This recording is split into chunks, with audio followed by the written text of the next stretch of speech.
AdLib is the DSP-agnostic buying platform to scale your programmatic campaigns smarter, faster, and more profitably.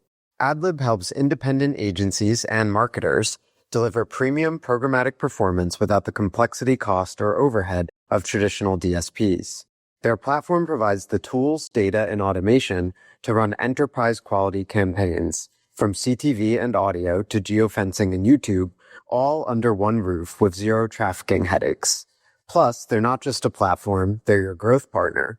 The AdLib team helps you win new business, expand budgets, and deliver measurable ROI that keeps clients coming back.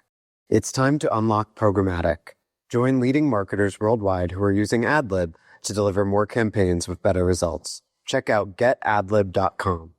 Hey, everybody, it's Eric. Before we get into this week's pod, I just wanted to make a note that my firm, Aperium, is an investor in Marketecture, and Open Market is part of the Marketecture podcast network. And with that, let's get into it. Welcome to Open Market, a podcast about building companies in the advertising industry. I'm Joe Zappa. I'm joined by Eric Franchi and Sam Khoury of Marketecture. Hey, Joe. Hey, Eric. How are you guys? Doing great, Sam. How are you? I'm good. Thanks for having me. Thanks for inviting me to be on the show. I appreciate it. Yeah. You're welcome. We are how many days out from Marketecture Live 3? We should be right at the 20-day mark. 20 days. Wow. Yeah. How you feeling? Good. I think, the conference business is so different than the other lines of business that we have. It's a lot of instant gratification with content and with podcasting and with ad representation across our podcasts. But conferences are weird, man. They scale very quickly at the very end. It feels like everyone's just holding their credit cards waiting to buy a ticket. But the last 15 days of ticket sales have been absolutely nuts. Joe, take us through why we're here, what we're going to talk about today. Well, then we'll start to get into some of this good stuff. Last week, we did an episode on which advertising events matter and how to attend them effectively. But a lot of advertising companies, agencies, ad tech companies also organize their own events along with media companies in the space. And so as an expert in the field and someone who's very much in the thick of that right now, we wanted to have Sam on to discuss how do you organize an effective event, including sort of the strategic thinking behind it and all the nuts and bolts. So Sam, I was thinking we could start with why. So Marketecture started with content, right? Podcasts, blog posts, etc. So why does a media company like Marketecture throw events? How do they complement the rest of what you do? We're really kind of built on three core pillars. So community, content, and knowledge sharing. We go back and forth between knowledge sharing and events, but generally speaking, those are our three pillars. And what we realized over time was that the amount of unfiltered conversations that we were having, the fact that we don't hold back our true opinions, all of us, right? Whether it's myself, Jeremy, AdTech God, Ari, we all have strong opinions, that drives a lot of conversations and it actually benefits the industry overall. And so we wanted to take it from online to in person. And so we started our conferences now going on a year ago, last March. Talk more about that thinking about how events complement content and media and how that might apply to our listeners, many of whom are, entrepreneurs, sales and marketing people in the ad tech industry and at agencies. How does that thinking about organizing events extend from media companies to other companies? So it comes down to the ability to distribute content in person. And the way content resonates in person is very different than when it's written or audio only like a podcast. We truly believe that the way to educate, the way to get people to speak up is to do it in person. And so what we found was the amount of content that we were generating on audio and written was scaling so quickly that migrating into an in-person just benefited everybody. And we truly knocked it out of the park on the first two. And the third one seems to be heading in that direction as well.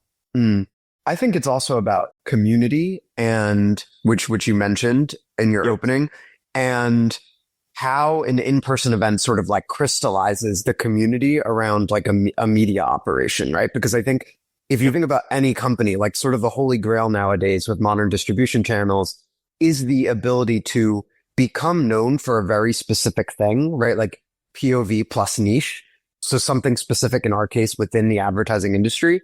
And then there are different channels that require different amounts of people, right? I always think of it as social requires the least, then a newsletter, which you have to subscribe to and tolerate it coming into your inbox once a week. And then a podcast. And events almost sit to me beneath the podcast where it's if someone likes you enough to not just listen to you once a week, but then also like show up in person, like then you're like really starting to build this like solid thing.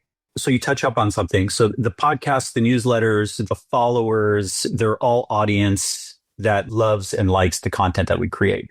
But it's all a flywheel for us. The idea of scaling from a 450 person conference to 1,000 didn't just come out of nowhere. It came from the fact that we saw this audience scale across our listenership, across our readership. And as we started to dig into the data and take a look at our subscription or subscriber data, are they agencies? Are they brands? Are they ad tech? Are they publishers? We were able to kind of analyze like, hey, you know what? If we only got a small percentage of our subscribers to this conference, we could sell out. And what do we need to do that? And so we wanted to branch out of this, like, we are only ad tech. Like, these are the ad tech guys. No, we're not. Like, and that's why you look at the audience breakdown so far, it's actually skewed heavily agency, because ad tech God in particular had a very strong agency presence. And so we were able to get a huge footprint there. And then the brands are closely behind it. Talk about community for a second. I think one of the things that's unique about Marketecture, and I'll say it again, I think everybody knows my firm Imperium is a investor in Marketecture, and I'm on the Marketecture pod with Ari as a unpaid host. Like, Marketecture has pulled together this unique subset of the advertising, technology, media community. One of the things we were talking about on the last pod was ad tech Twitter or ad tech X. They all showed up and they all hung out, and it was like awesome. And I don't know if this was an organic tagline or if it was purposeful by you, Jeremy, or Ari. There was this like builders and doers thing that emerged where, and like truly, like I think people are converging on this conference because they identify as the builders and doers, and there's no panels and there's plenty of like time in between. Was this intentional? Did this just like kind of happen and you threw gasoline on the fire? Like, this community thing, to me, again, I've been going to more conferences than anybody, right? Over the course of 20 years is unmatched. And I know people are going to get mad. They already yelled at me on Twitter, but it's true. Yeah. No, you touch up on something. Like, I think the community aspect is so strong and that community is growing. But I really do think the reason why our conferences work is because you don't have four people sitting in chairs selling to each other and patting each other on back. Like, the whole point of this is to talk. And the whole point of this is to be unfiltered and to discuss topics that come to mind or challenges that exist in the market. This isn't to go up there and say, did I tell you about my cool measurement solution in market today? Like, how great it is and how it solves all your problems. The idea is like, what are the challenges with measurement? Like, what's happening with signal loss? Like, how is AI impacting your publisher traffic? How does that impact your revenue? The goal here is to dig in, and then you should walk away with a notebook full of notes to be able to go back to your team or to your executives or to your direct reports and say, okay, I heard some really good things here. We might want to try this. And that's why it's for the thinkers and the doers. I think as an observer in a third party, which, you know, to clarify for the audience, Open Market is a separate entity. We're part of the Marketecture podcast network, but we are not a part of Marketecture as such. So as a third party observer, I think Marketecture is kind of this fascinating case of like evangelism in action, right? And like Ari being the chief evangelist. And I think what really got Marketecture started, the kind of magic of it, is Ari is this like very particular voice, right? In like the ad tech ecosystem, who built and sold a company. So he has like the entrepreneurial standpoint. He understands the product on a deep level, so he can have those kinds of conversations with people. And he's also just like, he's like an interesting, unfiltered, to your point, guy. Totally. Who has like try working with the space, you know? Yeah, exactly. Like, I think it's actually a perfect example. And this is where like there's the connection between like a media company and then every other company in the advertising industry. Like, what makes an effective sort of like content engine for any kind of company nowadays is this kind of like chief evangelist persona whose energy then, even as the company grows beyond them, what Marketecture now has a lot of great people, not just Ari, it sort of reflects that DNA. You touch up on something which is, we've all been in it. We're not journalists, right? We're not writers. We're not like influencers. Like, what we are is a bunch of people that have actually worked in the space, and we know the inside baseball to it all. Like we know what's happening. We understand who in the market is good and not. We know what solutions are relatively strong or have weaknesses. And that just gives us an opinion that's strong and transparent rather than kind of surface level. And so we try to dig in a little bit deeper into what the technology means overall. Because I think that's what, it's a version of what you said, but I'm just giving the third party version instead of the party line.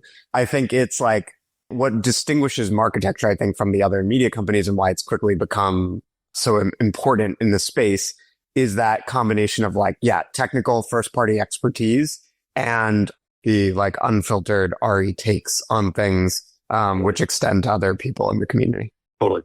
So each of your events have had different concepts. What is the concept for this one, and how have you devised the concept for each event?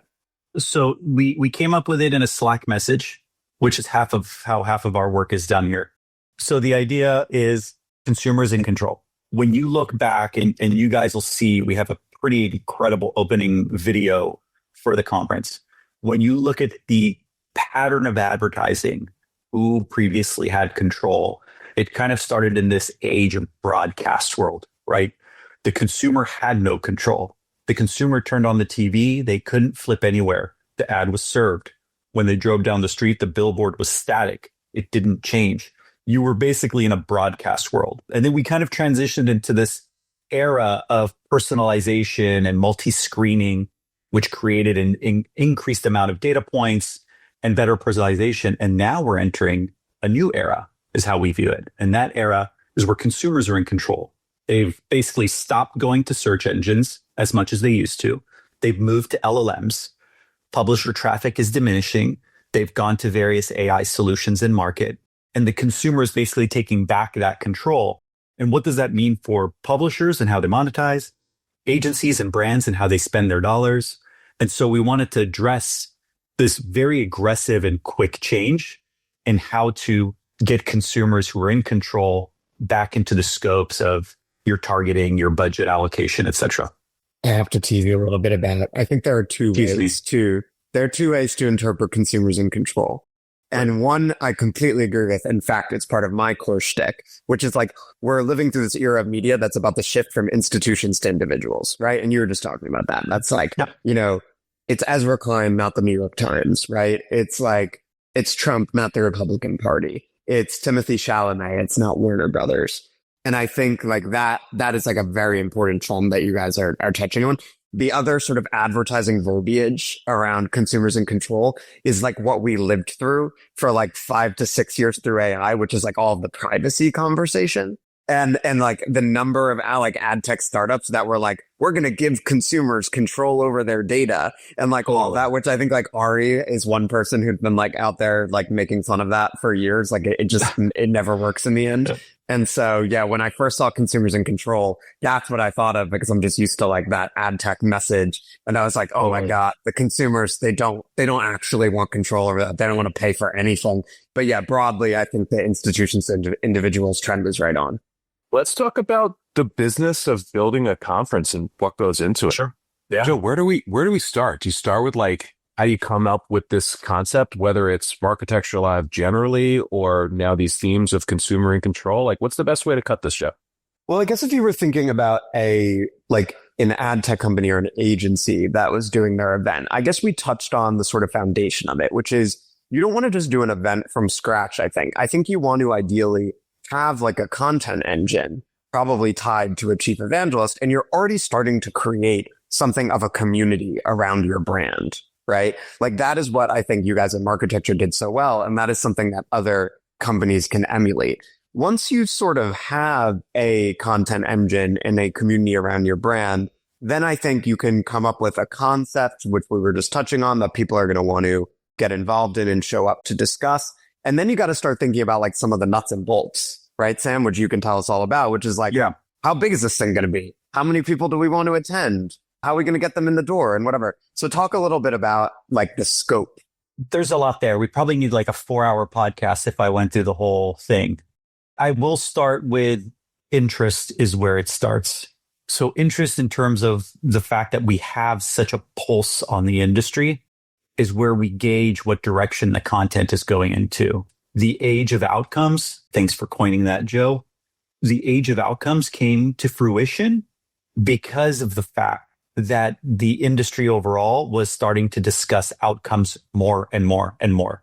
And then what we decided, or what we noticed, was that the impact of AI across generative AI, publisher growth, search, discovery was becoming a core topic of discussion across the ecosystem.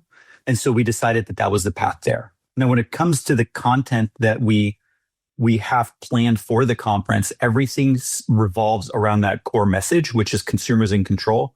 But then we've basically verticalized that content with help from experts like Zach Rogers and Ari Papero.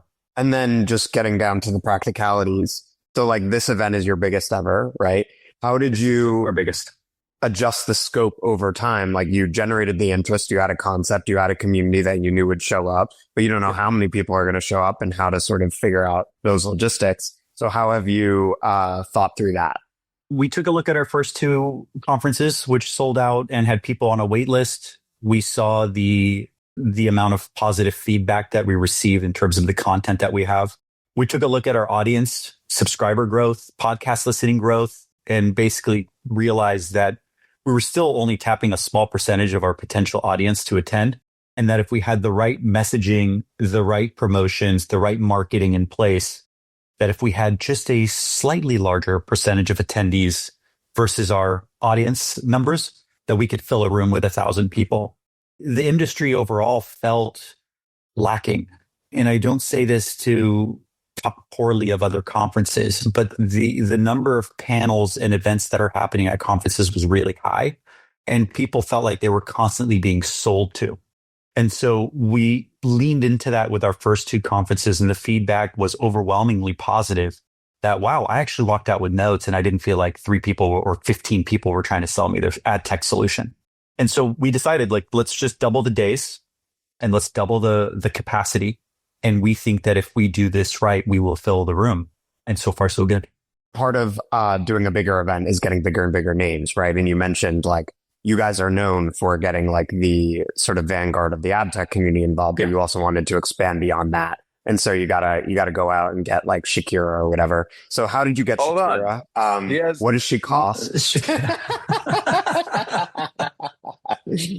That would be awesome, by the way. Let's use a real example. They have the GOAT, Lance Armstrong, speaking at Marketecture Live 3. We do. We also have the commissioner from the Federal Trade Commission. We have executive C-level titles coming from Omnicom, Dentsu, Verizon, CEOs of People. I mean, our lineup is unbelievably strong and it's diversified, right? So the idea here is like, we want brands to walk into the room and be able to go and listen to what publishers are talking about or about what agencies are discussing. We want ad tech companies to walk in and to be able to hear a publisher's perspective, what their challenges are and how things are changing. And so the idea is like, we have to mix this audience. In order to mix that audience, we have to mix the speaker lineup. And so there's really something for everyone. For sure. But I think what Joe was driving towards, with the caliber of some of these speakers, this must be both a logistical, and you tell us, a cost and planning project that adds a great deal of complexity. And to the extent that you can talk about it, let us know. I can cover some stuff. Number one, the number of people working on this event has probably doubled in comparison to the prior event. Between Jeremy, Ari, Hannah, Amelia, Drew, Aaron, Jesse, like we have David, like we have such a massive group working on this. Operationally, we are firing on all cylinders. Like there is no lack of hard work to get this pulled off, but absolutely, like resource wise, maybe 3 times the amount is needed. In terms of effort, everybody has at least doubled, if not tripled their workload to pull this off. And I think it's going to turn out to be probably one of the best events of the year, if not the best event of the year. We haven't talked any numbers yet, which I'm obviously not asking you to be like, drop your P&L on the pod, but I think it would be helpful for people if you could sort of help them think about some like ballpark. Like let's imagine, like LiveRamp, those ramp up, right? That's probably like the biggest like ad tech sponsored like company event. But like, let's say, someone who's a VP of marketing at like a mid-sized ad tech company is listening to this and they're like, hey, we're the leading company in whatever CDPs, whatever category, and we want to throw our own event on that specifically. Just like ballpark, like economics. Let's say they even just want to try to they're not trying to make money off it. Maybe they're just trying to break even or how does it how work? many people? Let's imagine we're talking like a CDP company and they want to get 100 people in the room, maybe like a couple hundred, The cost increases. And I can't really talk about numbers or else I'd probably get in trouble. The cost increases differently. So people look at events like, oh, it's 400 people one day. If you go to, 800 people 2 days, what does that number add up to? Is it 4x? Maybe. But the reality is that the operational staff, the staff on ground, the amount of people needed to fill a room of that capacity actually is probably more than 3 or 4x to do so. The challenges with doing this internally, meaning like an ad tech company or a SaaS company wanting to throw their own event, is that we are able to offset that cost to our sponsors and we all benefit from it, right? If this event costs, and I'm just throwing numbers, this event costs 500,000 and I get 5 sponsors and it's 100,000 each as an example, you can't get 1,000 people in a room for 100 grand. Think about your wedding, right? If you ever get married and you have 300 people in a room, what's that cost you? The food and beverage, the decorations, the music, the lighting, the prints, everything that you need to do costs an astronomical amount. And so the idea with these conferences is that this is offset by the sponsors. It benefits them to have that many people in a room. And if you think about the cost per head count, it's actually very efficient for them because the cost of throwing your own event could be hundreds of thousands of dollars when in reality, 50, 100, 150 now gets 1,000 eyeballs on their logo. What does a typical sponsorship package looks like whatever, let's say, as a ballpark number, it's a big 100 grand type of thing. What do they get for that? It ranges. It ranges on logo placements. It ranges on stage presence. It ranges on whether are they sponsoring badges and registration? Are they sponsoring a keynote? Are they sponsoring a breakout session or a roundtable? Is this just logo placement? Are they just media partners helping distribute the content and in return they get a logo? There's so many different packages. It's hard to give that range, Joe. So it sort of starts with logos, signage, brand awareness. And then you could say the escalation would be sponsored content, doing a talk, that kind of thing. Yeah. And even that, we have a number in our head in terms of what the maximum number of paid speakers are, and that's intentional. And every single speaker has to show what they're talking about prior to going on stage. So I think that's the core difference. So if you pay, and I'm showing this, you pay me 100 grand and you want to be on stage, that's great. But you're still not allowed to go on stage and just demo your SaaS and sell. Yeah, of course. And I think a lot of the conferences got so big or into this cycle of repetition of this is just our business model, that they forgot about the consumer and they forgot about the audience of what they actually want to listen to. And so we're very adamant that we review everything before it goes up on stage. How do you get people to the event? Specifically from a marketing perspective, you have multiple channels. You have podcasts, newsletters, Slacks, all that stuff. Yeah. What seems to drive people? And if it's everything I get, as a flywheel thing. And what are you doing differently, or what have you learned now, this being your third run at it? All I could say is everything we do is intentional. Every party that we've thrown was intentional. That party is a massive driver. Party? Yep. I've never been to a Marketecture. Parties that are thrown by Marketecture are intentional. They are massive, massive drivers of audience growth. They are a fantastic way to expand into an audience outside of ad tech, like agencies and brands, because everybody wants to go to a party. And so what we did was we looked at the audience breakdown in newsletters, community driven Slacks like Ad Tech God Slack, serial marketers, AIMG, and podcast numbers. And it's a flywheel of expanding that audience, utilizing that audience to drive registrations. But it also has a lot to do with how you create the hype. And the hype piece is really an art more than a science. And that comes from various listening tools that we use internally to see how people are talking about an event and what's resonating, and then doubling down on that to make it work. Do you like going to parties, Eric? Like work parties? Do I like going to work parties? Well, I asked Eric, but you can answer. Yeah, I actually love a good party, but I'm also getting older. So as long as it's over at 10:30, I'm good.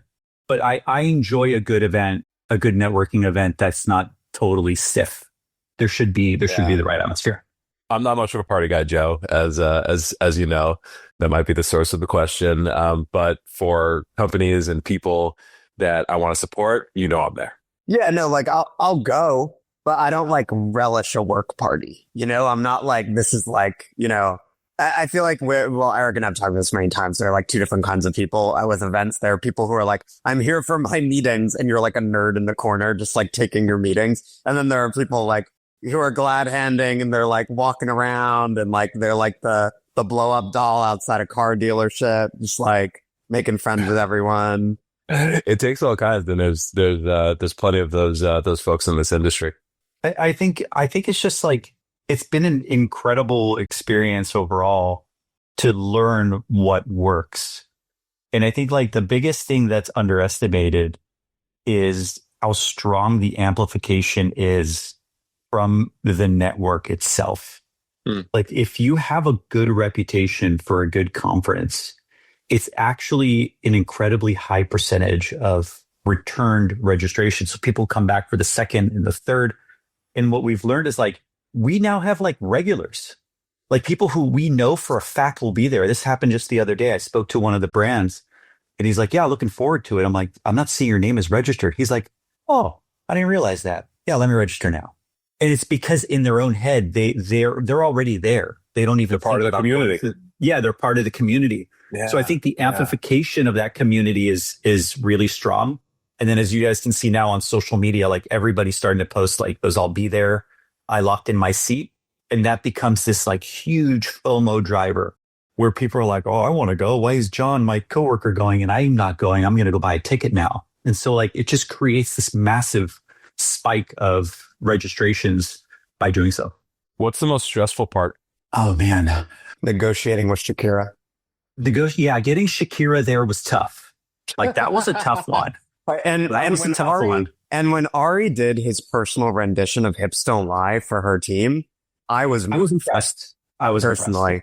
Impressed. I think Ari is he's a quiet guy, but he can his karaoke game is really awesome. Yeah, he's got a beautiful voice of an angel, that Ari. So yeah, I mean, I think overall the most stressful part is that there's a dozen moving parts that are all happening at the same time.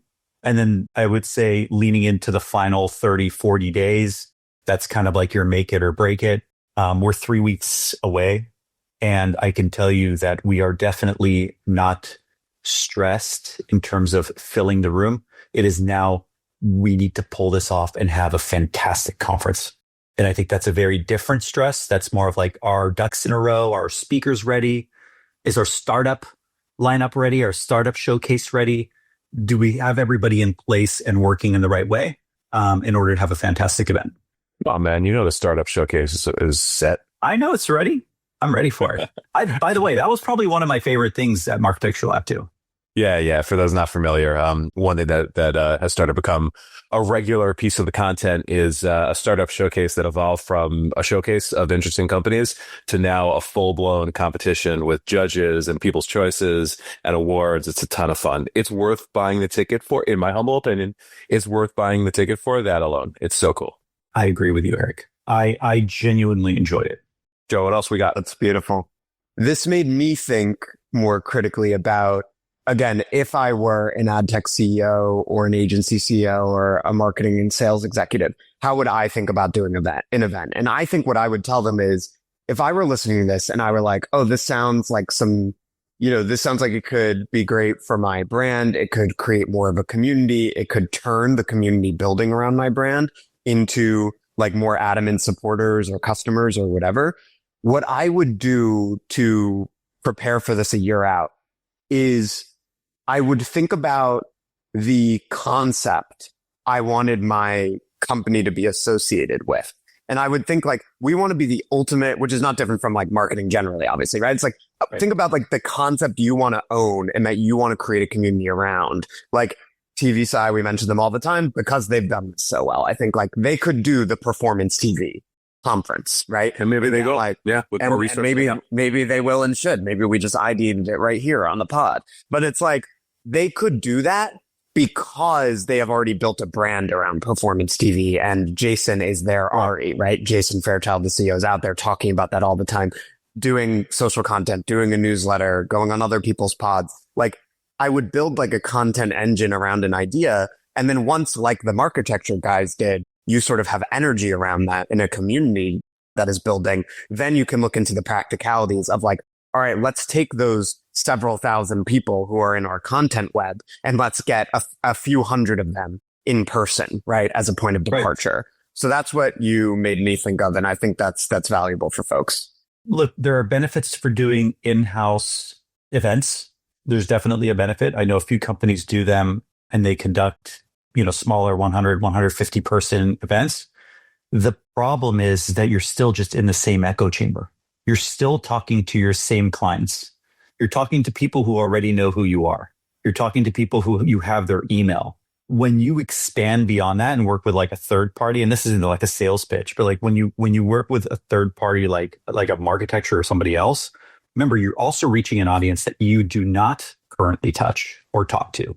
And so we're expanding that recognized name, recognition of what you do as an industry or as a product to beyond just your list of 5,000 people. You're now reaching a list of, 100,000 people. And an audience. Sam said, don't do your own event. Come to our event. Your event is lame. Our event is cool. I could tell you, there's benefits to it. Lie. Ari's hits don't lie. He did a lot to get Shakira at the show and we're all excited. But I think like throwing your own event has its benefits. Like you want to take care of your clients. You want to show them that you're thankful for their business and want to show them and highlight what your technology is going to be and where you're heading. But in the end, there's a business development aspect to it. And if you're still just talking to your existing customer, it's a nice expense and it's a nice way to thank them, but we're all in it to generate new revenue. And I think the only way to do that is to tap new markets. There's nuance to this one, I'm in the middle and maybe skewing towards Joe on this one. And I think actually, I might suggest that this becomes part of like, at the right size, a company's strategy and marketing pillar, because I've seen it work really well. Like I've been there at the previous like Attention.io's, AppNexus customer summits. Like there's some companies that this became like, a must attend event for their customers and partners. And there was a lot of value gained from not necessarily the company pitching, but being in the room and having customers meet customers and say things that are great about you. And, like you become this convening force for that. So I think there's a purpose for it, but it's not a business. Marketecture is it's not a business. This is your business. Yeah. I don't think this is one versus the other. And, maybe we should actually, Joe, as an idea, we should get a company that's like done a conference in a future one. Just to, I was thinking, I think Ramp Up is the canonical one. Like we should have someone from over there come on at some point. Cause I think that's the one that like, it's enduring and they still get a bunch of people in there. I've never been, but it's a big deal still. So yeah, I think these two things go together. And I think we are like one of our final messages for the audience, which is a classic for us, would be, all of this stuff goes together, right? Like you start with like a strong message, strong positioning, becoming associated with one core idea. You do that in all of your content, in your PR, et cetera. And that becomes the foundation for things like this, whether it's you're hosting your own event or you're showing up at Marketecture and then people know you for something and you have something concrete to talk about. So I think events are like the ultimate and a very effective expression of that. And again, I think that, you guys have done a great job and we're looking forward to seeing you at the event in a couple of weeks. I am definitely excited. Awesome. We look forward to seeing you. And with that, that's the pod. Thanks everybody for tuning in. We'll see you next week.